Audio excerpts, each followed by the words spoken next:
کہ تم نے مانا یا نہیں مانا رسول کی بات کو، اور رسولوں کو بھی پوچھیں گے ہم کہ تم نے پیغام پہنچایا تھا یا نہیں پہنچایا تھا۔ پھر اللہ تعالیٰ پورا قصہ ان کی زندگی کا سنا دیں گے۔ وَمَا كُنَّا غَائِبِينَ، اللہ فرماتے ہیں ہم کوئی غائب نہیں تھے، یہ جو اللہ کی اطاعت کر رہے تھے یا اللہ کی نافرمانی کر رہے تھے تو اللہ کبھی غائب نہیں، اللہ کو سمجھ۔ پوری سورت پر نظر ڈالنے سے معلوم ہوتا ہے سورت کے مضامین زیادہ تر معاد، ایک ہوتا ہے معاش روٹی روزی، اور ایک ہوتا ہے معاد، عاد یعود سے معاد لوٹ کر جانے کی جگہ، آخرت کو معاد بولا جاتا ہے، معاد۔ تو پوری صورت میں زیادہ تر مضامین معاد یعنی آخرت اور نبوت اور رسالت کے متعلق ہے سورت۔ چنانچہ ابتدائی سورت سے چھٹے رکوع تک تقریباً مضمون معاد اور آخرت کا ہے۔ ہم پہلے رکوع میں ہیں اس وقت، پھر 8ویں رکوع سے 21ویں رکوع تک انبیاء، 8ویں رکوع سے 21ویں رکوع تک انبیاء سابقین کے حالات اور ان کی امتوں کے واقعات ہیں۔ تمام اکثر جلیل القدر انبیاء کے واقعات سنائیں، ان کی جزا، ان کی سزا، ان کو کیسے پکڑا سب بتائیں، قوم پر آنے والے عذابوں کا مفصل تذکرہ۔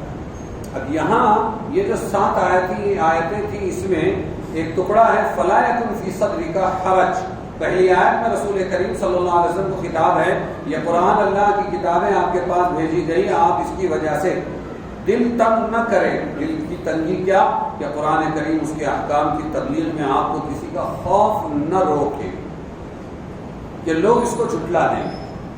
جب بھی داعی دعوت کے لیے نکلتا ہے تو اس کو یہ لگتا ہے، گھروں میں بھی ہم اپنی بیٹی اور بیٹے کو جب ٹوکنا چاہیں یا بیوی کو کچھ بولنا چاہیں یا بہن بہنوئی کو، تو ہمیں فوراً یہ فکر دامنگیر ہوتا ہے کہ پتہ نہیں اگر الٹ کے انہوں نے جواب دے دیا تو اپنی عزت ختم ہو جائے گی، مانیں گے کہ نہیں مانیں گے۔ ایک چلے میں گیا، واپس آیا، اس نے گھر میں پڑھا فضائل اعمال، ایک بار 2 بار تو تیسری مرتبہ ماں بولنے لگی چپ رہے، کیا ہمیشہ کتے کی طرح بھوکتا رہتا ہے۔ یہ مزاج سخت ہو گیا۔ ساری دنیا کی باتوں کے لیے ہمارے پاس وقت ہے، لیکن جب کوئی حق کی نصیحت کی بات کرے تو فوراً پلٹ کے جواب ملتا ہے، تو دعوت دینے والا بھی چیختا ہے بولوں یا نہیں بولوں، 1000 مرتبہ سوچتا ہے۔ تو یہ تو کفار و مشرکین تھے، تو اللہ کے نبی سوچتے تھے دعوت دوں گا پتہ نہیں کیا کیا ہوگا، مخالفت کریں گے، الٹا جواب دیں گے، نہیں مانیں گے۔ تو آپ کو یہ خوف نہ ہونا چاہیے کہ لوگ اس کو جھٹلا دیں گے اور آپ کو تکلیف دیں گے۔ فَلَا يَكُنْ فِي صَدْرِكَ حَرَجٌ، آپ کے دل میں حرج نہیں ہونا چاہیے، تنگی نہیں۔ آپ یہ کتاب اتری ہے پہنچانے کے لیے پہنچا دیں۔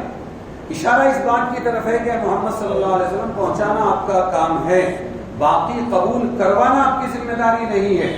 اگر وہ قبول کریں گے تو ان کا بھلا ہوگا، اور اگر وہ قبول نہیں کریں گے تو ان کا نقصان ہوگا۔ آپ سے نہیں پوچھا جائے گا اپنی قوم نے مانا یا نہیں۔ دعوت آپ کے ہاتھ میں، آپ کی ذمہ داری، ہدایت ہمارے ہاتھ میں۔ عام لوگوں کو بھی دے دیں گے، لیکن نبیوں کے باپ، نبیوں کے رشتہ دار، نبیوں کے بیٹوں کو بھی نہیں دیں گے ہدایت۔ انک لا تہدی من احببت ولکن اللہ یہدی من یشاء، ہماری پراپرٹی، جس کو چاہیں گے ہدایت دیں گے۔ تو آپ کو یہ بتا دیا، اور آپ کے ضمن میں پوری امت کو، نائبین رسول کو یہ بتایا کہ دعوت دینے والوں کبھی بھی جھجکا مت کرو، حق بات کو حکمت کے پیرائے میں پہنچا۔ یہ بھی نہیں کہ بھونڈے طریقے پر نماز پڑھنا عقل نہیں، کیا اوڑھنی کا کو سر سے نیچے اتر رہی، ہلا ٹھوکو اس کے سر پر۔ تو ہم یہ بہت ضروری ہے کہ ادعو الی ربک بالحکمہ، قرآن ہی میں ہے، دعوت دو حکمت کے ساتھ۔ اور وہ کیا طریقہ ہے؟ جو اپنے لیے الفاظ و انداز پسند کرتے ہو وہی اپنے بچوں سے لے کر عوام تک کے وہ انداز اختیار کرو۔ بہت سوچو، تولو، پھر بولو کہ دل نہ ٹوٹے۔ دعوت دے کر ہمیں جنت کی طرف لانا ہے، مخالف نہیں بنانا۔ اس مضمون میں بتایا۔ آگے 6 آیت میں تھا فَلَنَسْأَلَنَّ الَّذِينَ أُرْسِلَ إِلَيْهِمْ وَلَنَسْأَلَنَّ الْمُرْسَلِينَ۔ أُرْسِلَ إِلَيْهِمْ امت، مرسلین رسول، ہم جن کے پاس بھیجتے تھے نبیوں کو ان کو بھی پوچھیں گے کہ بتاؤ تم نے اطاعت کی یا نہیں، پیغام پہنچایا تھا یا نہیں، اور نبیوں کو بھی پوچھیں گے تم نے پیغام پہنچایا یا نہیں پہنچایا۔ اللہ فرماتے ہیں پوچھیں گے۔ میں انڈونیشیا جماعت میں گیا، اب وہ بیچارہ نماز پڑھا رہا ہے، امام صاحب اللہ اکبر. فلا نسألن الذین ارسل الیہم ولا نسألن المرسلین. میں نے نماز توڑی اپنی نماز. یہ قرآن ہے، اس میں زبر زیر پیش سے کہ فرق سے اس میں نماز فاسد ہو جائے. فَلَنَسْأَلَنَّ الَّذِينَ أُرْسِلَ إِلَيْهِمْ، یہ جو صیغہ ہے، یہ صیغہ بانون تاکید ثقیلہ ہے، اور اللام بھی اس کے اندر جو ہے یہ تاکید کا ہے. ہم ضرور پوچھیں گے امت سے، اور ضرور پوچھیں گے. وَلَنَسْأَلَنَّ الْمُرْسَلِينَ، کس سے پوچھیں گے؟ ہم رسولوں سے پوچھیں گے. اس کو ذرا سا کھینچ دیا، ایک زبر کی جگہ ل کی جگہ دو زبر کر دیا تو الف مدہ بن گیا، لا بن گیا. کیا بن گیا؟ اور معنی ہو گیا نہیں. لا نسألن الذین ارسل الیہم، ہم ہرگز نہیں پوچھیں گے امت سے بھی، اور ہرگز نہیں پوچھیں گے رسولوں سے. معنی ہی بدل ہے. یہ ہے قرآن. جیسے قل یا ایھا الکافرون لا، تجوید سے پڑھو بولتے ہیں نا، کیوں بولتے ہیں دوران قاعدہ؟ قل یا ایھا الکافرون، کہہ دیجئے محمد صلی اللہ علیہ وسلم کہ اے کافرو، لا اعبد، الف مدہ ہے اس میں، دو زبر ہو جائے تو الف مدہ بنتا ہے. لا اعبد ما تعبدون، میں نہیں پوچھوں گا تمہارے معبودوں کو. ہلکا کر کے زبر پڑھ دیا. لا اعبد ما تعبدون، میں ضرور پوچھوں گا تمہارے معبود. نماز فاسد. یہ ہے قرآن. اس لیے کہتے ہیں کہ اس کو تجوید سے سیکھو تاکہ نماز فاسد نہ ہو. تو یہ آیت تھی وہ فَلَنَسْأَلَنَّ. تو اللہ فرما رہے ہیں ہم امت سے بھی پوچھیں گے، رسولوں سے بھی پوچھیں گے. حجۃ الوداع میں بھی حضور نے فرمایا تھا، خطبے میں لوگوں سے سوال کیا تھا، اے لوگوں، میں نے تم کو پہنچا دیا یا نہیں پہنچایا؟ قیامت کے روز تم لوگوں سے میرے بارے میں سوال کیا جائے گا. اللہ کے نبی خاتم الانبیاء کہہ رہے ہیں کہ تم کو اللہ کا پیغام میں نے پہنچایا یا نہیں؟ فما انتم قائلون، تو تم کیا کہو گے؟ سب صحابہ نے کہا، عرض کیا کہ آپ نے اللہ کا پیغام ہم تک کے پہنچا دیا اور امانت خداوندی کا حق ادا کر دیا، امت کے ساتھ خیر خواہی کا معاملہ کیا. یہ سن کر رسول اللہ صلی اللہ علیہ وسلم نے فرمایا، اللہم اشہد، اے اللہ گواہ ہے، اے اللہ گواہ ہے کہ میں نے پہنچا دیا. کیونکہ پوچھیں گے اللہ کے رسول کو بھی پوچھیں گے، تم نے پیغام پہنچایا تھا نہیں پہنچایا؟ امت سے بھی پوچھیں گے. قیامت کے روز اللہ تعالیٰ مجھ سے دریافت فرمائیں گے، کیا میں نے اللہ کا پیغام بندوں کو پہنچا دیا؟ میں جواب میں عرض کروں گا میں نے پہنچا دیا. اس لیے اب تم سب اس کا اہتمام کرو کہ جو لوگ حاضر ہیں وہ غائبین تک میرا پیغام پہنچا دے. یہ نبی نے ذمہ داری دی تھی عرفات کے میدان میں، حجۃ الوداع میں، اور انہوں نے اس کو پورا کیا. اس لیے آپ ہم مسلمان، انہوں نے پہنچایا. جی تو بہت بڑی ذمہ داری ہے. غائبین سے مراد وہ لوگ ہیں جو اس زمانے میں موجود تھے مگر اس مجلس میں حاضر نہ تھے، اور وہ نسلیں بھی مراد ہے ہم لوگ جو حضور کے بعد آنے والی تھی، تمام کو پہنچانا ہے قیامت. اگلی آیت ہے سورہ اعراف 8، 9، 10. والوزن يومئذ الحق فمن ثقلت موازينه فأولئك هم المفلحون ومن خفت موازينه فأولئك الذين خسروا أنفسهم بما كانوا بآياتنا يظلمون ولقد مكناكم في الأرض وجعلنا لكم فيها معايش قليلا ما تشكرون. اور تول اس دن ٹھیک ہوگی. والوزن يومئذ الحق، تول وزن ترازو اس دن ٹھیک ہوگی. ہاں آگے دیکھو، پھر جس کی تولے بھاری ہوئی، جس کی تول بھاری ہوئی تو وہی ہے نجات پانے والے، جس کا پلڑا چکا نیکیوں کا وہی ہے نجات پانے والے. اور جس کی تولے ہلکی ہوئی تو وہی ہے جنہوں نے اپنا نقصان کیا، اس واسطے کہ ہماری آیتوں کا وہ انکار کرتے تھے. اور ہم نے تم کو جگہ دی زمین میں اور مقرر کر دی اس میں تمہارے لیے روزیاں، تم بہت کم شکر کرتے. ان آیتوں میں اللہ تعالیٰ ایک بات بتا رہے ہیں کہ یہ مت سمجھو کہ زندگی یوں ہی گزر جائے گی، تم بھلا کرو یا برا، دنیا میں سب تلتا ہے، ایسے ہی آخرت میں بھی اللہ نے ترازو رکھا. وہ تفصیل ہے اس کی، کتنی بڑی ترازو ہے، کیسے ہے، ہر ایک کی الگ ہوگی یا ایک ہی نصب کا ہوگا وغیرہ وغیرہ.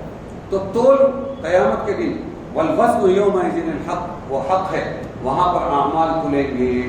اب جس کی نیکیوں کا پلڑا بھاری ہوگا وہ کامیاب ہو جائے گا، اور جس کی نیکیوں کا پلڑا ہلکا ہوگا تو وہ ناکام ہو جائے گا اس کے ظلم کی وجہ سے۔ اور اللہ فرماتے ہیں ہم نے دنیا میں تم کو زمین دی، جگہ دی، یہ کس نے بسایا؟ ہم کو اللہ ہی نے بسایا، اور ہم نے اس میں تمہاری روزیاں رکھ دی، زمین میں روزیاں رکھ دی، لیکن تم شکر ادا کرتے۔ یعنی بھلے برے اعمال کا وزن اس دن حق اور صحیح ہے، اس میں کسی شبہ کی گنجائش نہیں۔ اس طرف بھی اشارہ ہے، دھوکہ نہ کھائیں کہ وزن اور تول تو ان چیزوں کا ہوا کرتا ہے جن میں کوئی بوجھ اور ثقل ہو۔ انسان کے اعمال خواہ اچھے ہوں یا برے، ان کا کوئی جسم اور جرم نہیں ہے، تو اعمال کیسے تولے جائیں گے؟ بھائی کوئی ٹھوس چیز ہو، پتھر ہے، لوہا ہے، سونا ہے، چاندی ہے، وہ تو تولی جا سکتی ہے، لیکن یہ اعمال جو دکھتے نہیں ہیں کیسے تولے جائیں گے؟ یہ تو پہلے زمانے کی بات تھی، زمانہ خود بخود قرآن کی تصدیق کرتا جائے گا۔ چنانچہ آج ہوا بھی تولی جاتی ہے، موسم کا حال، موسم کی گرمی اور نرمی بھی تولی جاتی ہے، ہاں اسٹیم بھاپ بھی تولی جاتی ہے، برقی جو چیزیں ہوتی ہیں وہ بھی تولی جاتی ہیں۔ تو اس سے خود بخود سمجھ میں آیا کہ اعمال بھی اللہ تولیں گے، چاہے جسم دے کر تولیں گے، چاہے اللہ تعالیٰ یوں ہی تولیں گے۔ جب یہ مخلوق بیچاری جاہل ہو کر ہر چیز کے تولنے پر قادر ہے، تو اللہ جو تمام کا خالق و مالک ہے اس کے لیے وزن کرنا کیا مشکل ہے؟ جب یہ بات سمجھ میں آ گئی کہ اعمال تولیں گے تو اعمال میں لگو، اچھے اعمال جمع کرو۔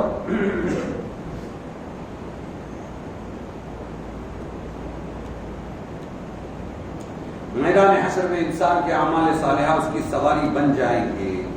اب میدان حشر ہے اور چلنا مشکل ہو رہا ہے اور لوگ ڈوب رہے ہیں، تو وہاں کون سی سواری کام آئے گی؟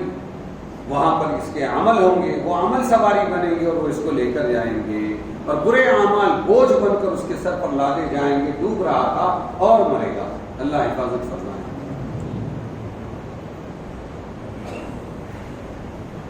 تو اعمال کا وزن ہونا یہ اپنی جگہ پر حق ہے۔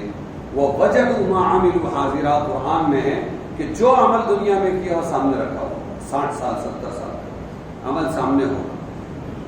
من یعمل، دوسری جگہ ہے من یعمل مثقال ذرۃ خیرا یرہ، جس نے ذرہ برابر، ذرہ جانتے ہیں کیا ہے؟ ایک ہوتا ہے گیہوں، اس سے چھوٹا ہوتا ہے رائی کا دانہ، اور اس سے چھوٹا ہوتا ہے ذرہ، اور ذرہ کیا ہوتا ہے؟ جھوپڑیوں کے اندر اوپر کی کھلی چھتوں میں سے ایسے سورج کی کرنیں ہمارے گھروں میں آتی ہے، اور وہ جو کرن آتی ہے اس میں کچھ ذرے اڑتے رہتے ہیں، اس کا نام ہے ذرہ، جس کو آپ آئٹم بھی بول سکتے ہیں آج کے زمانے میں۔ تو وہ ذرہ، وہ ذرے جو ہے، ذرہ برابر بھی اگر کسی نے خیر کیا ہے تو اللہ فرماتے ہیں وہ دیکھ لے گا، اس کو سب سامنے آ جائے گا۔ وَمَن يَعْمَلْ مِثْقَالَ ذَرَّةٍ شَرًّا يَرَهُ، کسی نے اگر شر کیا ہے ذرہ برابر، وہ بھی سامنے آ جائے گا اور وہاں پر اس کا حساب ہوگا۔ وَالْوَزْنُ يَوْمَئِذٍ الْحَقُّ، یہ کیوں کہا اللہ نے؟ سوال یہ ہے، اعمال تولے جائیں گے ٹھیک ہے اپنی جگہ، یہاں کیوں کہا؟ عقیدہ رکھ کر آنا تو کامیاب ہوں گے۔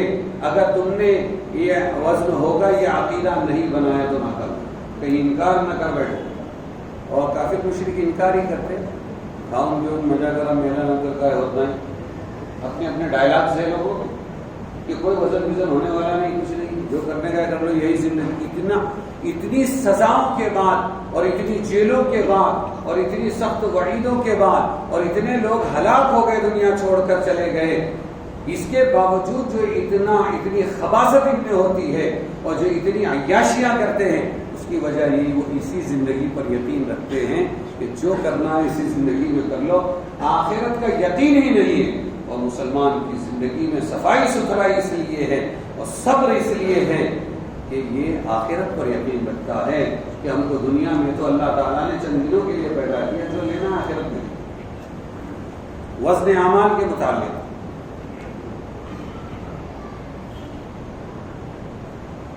ایک حدیث ہے کہ ایک آدمی کو لایا جائے میدان حشر میں، 99 دفاتر ہوں گے، ایک ایک دفتر اس کا اتنا لمبا ہوگا جہاں تک اس کی نظر جاتی ہے، ایک دفتر اتنا لمبا، ایسے 99 دفاتر لائے جائیں. اب وہ جب دیکھے گا کہ برائیوں سے میرے دفاتر بھرے ہوئے تو وہ گھبرا جائے گا کہ اب میں پکڑا گیا. اس سے پوچھا جائے گا ہمارے فرشتوں نے کوئی کمی تو نہیں کی, غلط تو نہیں لکھا؟ وہ کہے گا نہیں صحیح لکھا ہے, میں گناہگار ہوں, میں مجرم ہوں, اقراری مجرم. اور وہ بیچارہ نروس ہو جائے گا. اس وقت اللہ فرمائیں گے آج کسی پر ظلم نہیں ہوگا, ان تمام گناہوں کے مقابلے میں تمہاری ایک نیکی کا پرچہ بھی ہمارے پاس موجود ہے, وہ ہے لا الہ الا اشہد ان لا الہ الا اللہ واشہد ان محمدا عبدہ ورسولہ, کلمہ شہادت. وہ عرض کرے گا کہ پروردگار اتنے بڑے سیاہ نامہ اعمال, کالے نامہ اعمال کے مقابلے میں چھوٹا سا پرچہ کیا وزن رکھے گا؟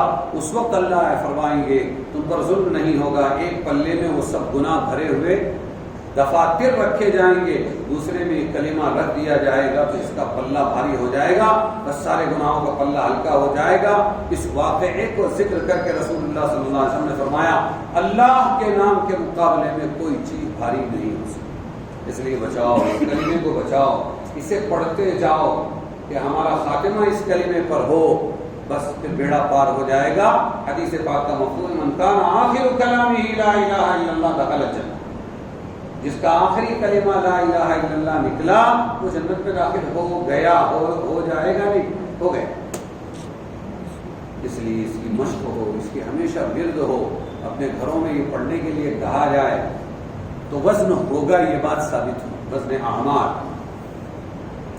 حضرت نوح علیہ السلام نے موت کے وقت اپنے لڑکوں کو جمع کر کے فرمایا میں تمہیں کلمہ لا الہ الا اللہ کی وصیت کرتا ہوں, چونکہ اس وقت محمد الرسول اللہ نہیں تھا. نبی بدلتے ہیں تو ٹکڑا بدلتا ہے, لا الہ الا اللہ ہر نبی کے زمانے میں ہے, لیکن پھر عیسیٰ روح اللہ اور موسیٰ وصی اللہ کلیم اللہ, سمجھ میں آیا, اور آدم صفی اللہ, اور یہاں پر حضرت حضور صلی اللہ علیہ وسلم رسول اللہ. تو انہوں نے کہا نوح علیہ السلام نے کہ دیکھو میں تمہیں لا الہ الا اللہ کی وصیت کرتا ہوں, کیونکہ اگر ساتوں آسمان زمین ایک پلے میں کلمہ لا الہ الا اللہ دوسرے پلے میں رکھ دیا جائے تو کلمے کا پلہ بھاری رہے گا. ایسی کئی حدیثیں. تو وزن ہوگا. کیا یقین رکھنا چاہیے کہ اعمال کا کیا ہوگا؟ وزن ہوگا.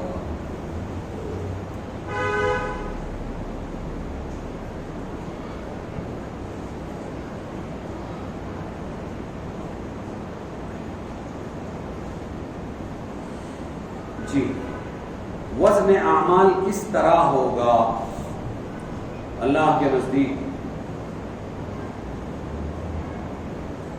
بعض موٹے فربا آدمی آئیں گے اور تنومند پہلوان, جن کا وزن اللہ کے نزدیک ایک مچھر کے پر کے برابر بھی نہ ہوگا, اور اس کی شہادت میں آپ نے قرآن کریم کی آیت پڑھی فلا نقیم لہم یوم القیامۃ وزنا, ہم ان کا کچھ بھی وزن باقی نہیں رکھیں گے, وزن قائم ہی نہیں کریں, بے وزن ہے وہ, اس لیے کہ وہ اللہ کا نافرمان اور کیا تھا کہ وہ کافر مشرک. ایک مرتبہ جبرائیل علیہ السلام حضور کے پاس تشریف لائے, اللہ کے خوف سے ایک شخص رو رہا تھا, تو جبرائیل امین نے فرمایا انسان کے تمام اعمال کا وزن تو ہوگا. بہت سننے کی, غور سے سننے کی چیز, انسان کے تمام اعمال کا وزن تو ہوگا, مگر اللہ اور آخرت کے خوف سے رونا ایسا عمل ہے جس کو تولا نہ جائے گا, بلکہ ایک آنسو بھی جہنم کی بڑی سے بڑی آگ کو بجھا دے. کیوں؟ اللہ کے ڈر سے نکلا ہے. تو کبھی کوشش کریں ہم بھی کہ ایک آنسو ہماری آنکھ سے تنہائی میں جب کوئی نہ ہو, اپنے گناہوں کو یاد کر کے ایک آنسو بھی نکل آیا, بھاری پڑ جائے. فرمایا ہر عمل انسان کا تولا جائے گا, مگر اللہ اور آخرت کے خوف سے رونا ایسا عمل ہے جس کو تولا نہ جائے گا, بلکہ ایک آنسو بھی جہنم کی بڑی سے بڑی آگ کو بجھا دے گا. تفسیر مظہری میں روایت ہے, امام احمد نے اس کو نقل کیا ہے. ایسے ہی اور ایک حدیث ہے, ایک آدمی اپنے اعمال کو کم دیکھ کے گھبرا جائے گا, ایک بادل اٹھے گا آسمان سے, اور وہ بادل آ کے اس کے نیک اعمال کے پلے میں گر جائے گا. وہ بادل بدلی, اور اس کو بتلایا جائے گا یہ تیرے اس عمل کا پھل ہے جو تو دنیا میں لوگوں کو دین کے احکام و مسائل بتلاتا اور سکھلاتا تھا. علماء کرام, وہ حفاظ عظام اور وہ ہمارے ائمہ جو کچھ نہ کچھ امت کو بلا اجرت کے سکھاتے رہتے, کہ کوئی امید نہیں ہے. ہماری ذمہ داری ہے بھائی، بیٹھو نورانی قاعدہ پڑھو، آؤ قرآن پاک پڑھو، آؤ ترجمہ قرآن سنو، آؤ حدیث سن لو، آؤ اپنی فاتحہ میرے پاس درست کر لو، آؤ التحیات درست کر لو، آؤ ایک نیکی کی بات سن لو دین کی. ہاں ٹک ٹاک والی بات نہیں، ہاں کہ لوگ مزے لے رہے اور سبسکرائب کرے، وہ نہیں. دین کی بات اگر کوئی سناتا ہے تو اس کے لیے خوشخبری ہے کہ وہ بدلی آئے گی، اس کی نیکی کے پلڑے میں گرائی جائے گی اور کہا جائے گا یہ تیرے اس عمل کا بدلہ ہے جو تو دنیا میں لوگوں کو دین کے احکام اور مسائل بتلاتا تھا اور سکھاتا تھا، اور یہ تیری تعلیم کا سلسلہ آگے چلا. تو نے ایک کو سکھایا، اس نے دوسرے کو، اس نے تیسرے کو. تو جس شخص نے اس پر عمل کیا ان سب کے عمل میں تیرا حصہ بھی لگایا گیا. ایسا نیٹ ورک کہاں ملے گا؟ ایسا شیئر کہاں ملے گا؟ لوگ اپنی کمپنیوں پر فخر کرتے ہیں ہمارے شیئر اتنے بڑے ہیں اور ایسے ہیں. ارے یہ کیسا شیئر ہے کہ آج سارا ثواب حضرت محمد مصطفیٰ صلی اللہ علیہ وسلم کو پہنچ، آپ کے صحابہ کو پہنچ رہے، تابعین کو پہنچ رہے، ہمارے استاذوں کو پہنچ رہے، ہم کو کام پہ لگائے ان کو پہنچ رہے. کتنا پیارا ہے یہ داعیوں تک کے اور علماء تک کے پہنچانے والی چیز ہے. یہ جب مایوس ہو جائے گا، گھبرا جائے گا اپنی بدعملی کو دیکھ کر، اچانک ایک چیز بادل کی طرح اٹھ کر آئے گی اور اس کے نیک اعمال کے پلے میں گر جائے گی اور اس کو بتلایا جائے گا یہ تیرے اس عمل کا بدلہ ہے جو تو دنیا میں لوگوں کو دین کے احکام اور مسائل بتلاتا اور سکھلاتا تھا، اور یہ تیری تعلیم کا سلسلہ آگے چلا. تو جس شخص نے اس پر عمل کیا ان سب کے عمل میں تیرا حصہ بھی لگا ہے. سبحان. آدمی قبر میں پہنچا ہے اور حج کے تحفے آ رہے ہیں، نماز کے تحفے، روزوں کے تحفے، لاکھوں کروڑوں. اے اللہ میں تو یہاں پر ہوں، میں نے تو اتنا کیا نہیں تھا میری عمر میں. نہیں تو نے سکھایا، اس نے کسی اور کو سکھایا، بس وہ سلسلہ ہے کہ لوگ دین پر چل رہے ہیں اور تجھے یہاں پر اس کا پروفٹ پہنچ گیا. اللہ ہم کو توفیق.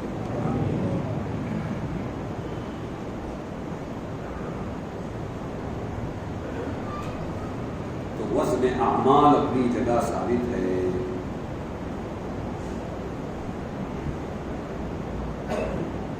پھر اللہ تعالیٰ فرماتے ہیں ہم نے کیا رکھا؟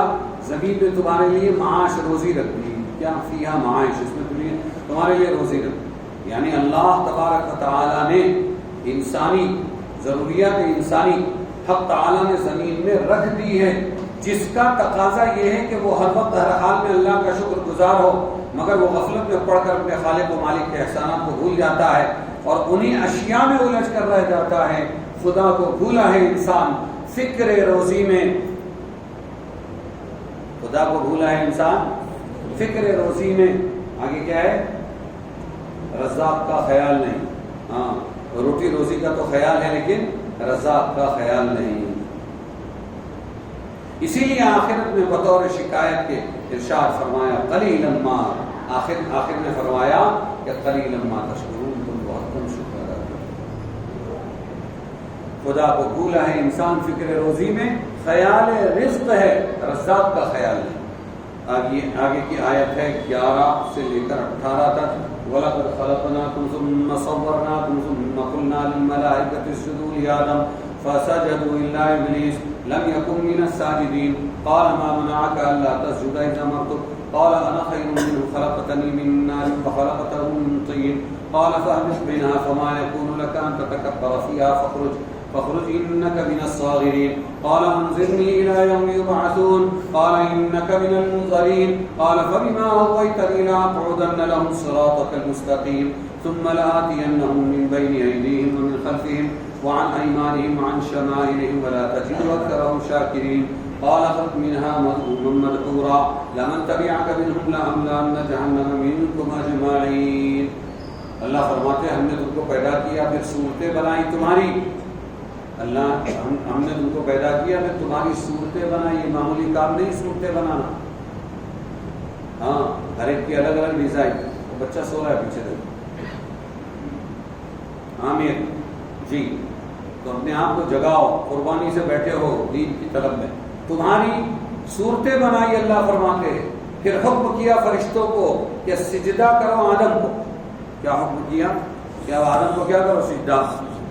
بس سجدہ کیا سب نے مگر ابلیس نہ تھا سجدہ والوں میں. تو اللہ نے فرمایا تجھ کو کیا کس چیز نے روکا کہ تو نے سجدہ نہ کیا جب میں نے حکم دے دیا تھا؟ بولا میں اس سے بہتر ہوں.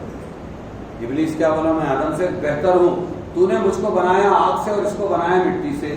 اللہ نے فرمایا تو اتر یہاں سے, تو اس لائق نہیں کہ تکبر کرے, یہاں بس باہر نکل جا, تو ذلیل ہے. تو وہ بولا چلتے چلتے مجھے مہلت دے دے اس دن تک کہ لوگوں کو لوگ قبروں سے اٹھائے جائیں. اس دن تک مہلت, بہت لمبی مہلت مانگی اس نے. ابلیس جا تو رہا ہوں جنت سے, لیکن تو مجھے مہلت دے دے لوگوں کی قبروں سے نکلنے تک. فرمایا تجھ کو مہلت دی گئی, قیامت تک مہلت نہیں بولا, تجھ کو مہلت دی گئی. وہ بولنے لگا کہ جیسا تو نے مجھے گمراہ کیا ہے میں بھی ضرور بیٹھوں گا ان کی طاق میں تیری سیدھی راہ پر. ان کی طاق میں تیرے بندے آدم کی اولاد, پھر ان پر آؤں گا ان کے آگے سے, بہکاؤں گا کیسے؟ آگے سے اور پیچھے سے اور دائیں سے اور بائیں سے, چاروں طرف سے ان کو میں بہکاؤں گا, اور نہ پاوے گا اکثروں کو ان میں سے شکر گزار. سب تیرے ناشکرے ہو جائیں گے, اکثر ناشکرے ہو جائیں گے, ایسا کر ڈالوں گا. شیطان نے کہا, اسے ابلیس نے کہا نکل یہاں سے پورے حال سے مردود ہو کر, جو کوئی ان میں سے تیری راہ چلے گا. اللہ فرما رہے ہیں جو کوئی آدم کی اولاد میں سے تیری راہ پر چلے گا تو میں ضرور بھر دوں گا جہنم کو تم سب سے.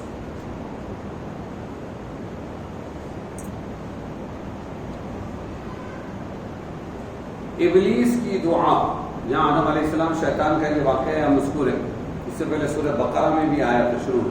ابلیس کی دعا قیامت تک زندگی کی قبول ہوئی یا نہیں ہوئی. اس نے کہا مجھے مہلت دے لوگ قبروں سے اٹھائے جانے تک. تو اللہ تبارک و تعالیٰ ایک وقت ایسا لائیں گے کہ دنیا میں کوئی نہیں رہے گا, اکیلے اللہ رہیں گے. سمجھ میں آیا؟ سب مر جائیں گے, ابھی قبروں سے اٹھائے نہیں گئے. اور اللہ فرمائے گا لمن الملک اليوم, آج کس کی حکومت ہے؟ پھر خود ہی کہے گا للہ الواحد القہار, آج کسی کی حکومت نہیں سوائے اللہ. تو اللہ نے اس کو مہلت تو دی, لیکن اس کے مانگے ہوئے وقت تک نہیں دی, اس سے پہلے ہی اللہ تعالیٰ اس کی مہلت ختم کر دے گا. سمجھ میں آئے؟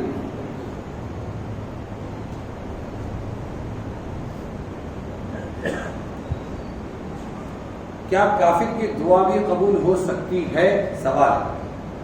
یہ سوال اس لیے پیدا ہوتا ہے کہ آیت قرآن میں وما دعاء الکافرین الا فی ضلال, کہ کافروں کی دعا جو ہے وہ صرف گمراہی میں ہے, نہیں قبول نہیں ہو. مگر ابلیس کے اس واقعے سے قبولیت دعا کا اشکال ظاہر ہوا کہ کافر تو کافر ہی ہے, تو کافروں کا بھی کافر ہے کون؟ ابلیس, اور اس کی دعا قبول ہوئی ہے. اس سے سمجھ میں آیا کہ کافر کی دعا قبول ہوگی.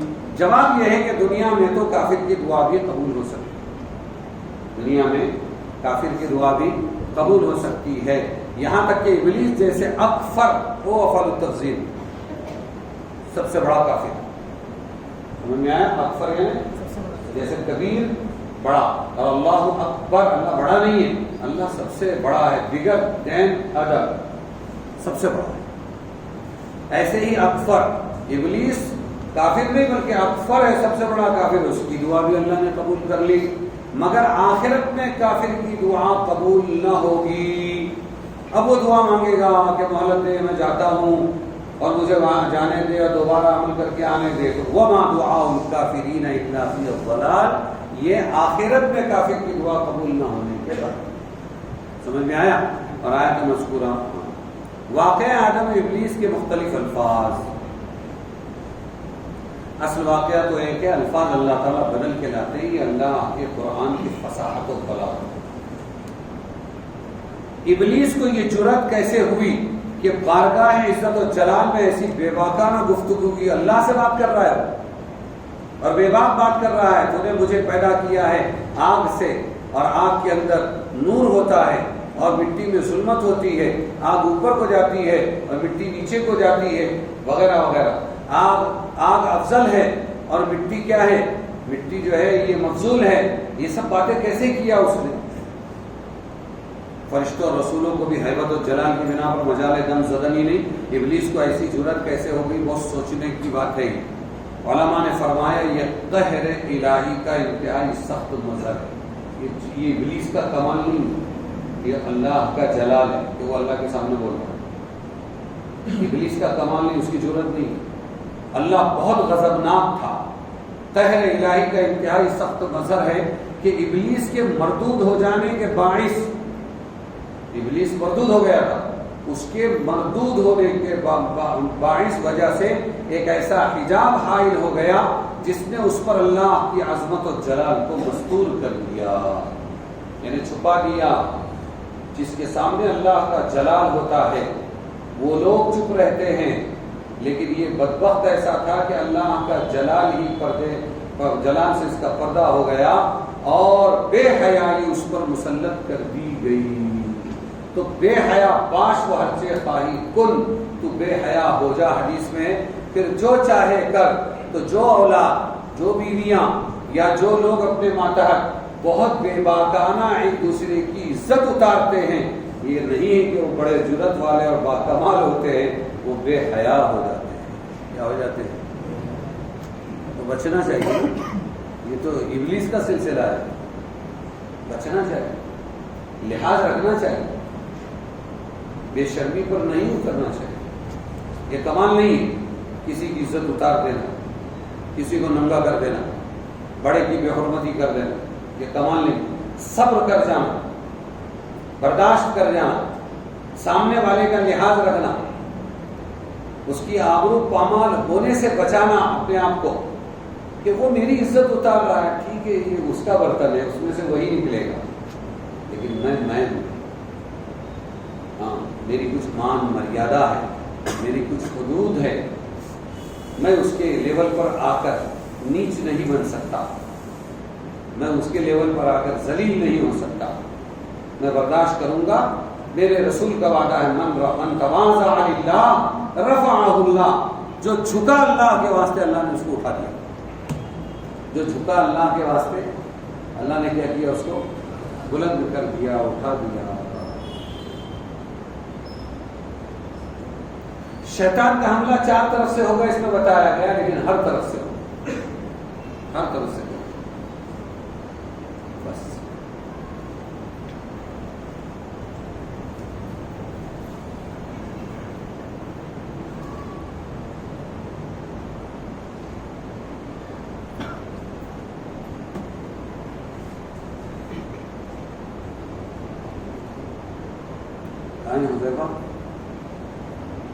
حذیفہ حاضری لینا سر، ہر درس میں حاضر رہنا چاہیے، جو غائب رہا کسی وجہ سے سبق نہیں ہے، ٹھیک ہے نا؟ اللہم صلی علی سیدنا مولانا محمد وعلی آل سیدنا مولانا محمد وسلم۔ اللہ لا الہ الا هو الحی القیوم وعلم الوجود الحی القیوم، یا احد الصمد الذی لم یلد ولم یولد ولم یکن له کفوا احد، یا ارحم الراحمین، یا ذا الجلال والاکرام، یا ربنا یا سیدنا یا مولانا ویا غایت رحمتنا یا خالق انفسنا، ظلمنا انفسنا وان لم تغفر لنا وترحمنا لنكونن من الخاسرین۔ اللهم آت نفسی تقواها وزکها انت خیر من زکاها انت ولیها ومولاها، وصلی اللہ تعالی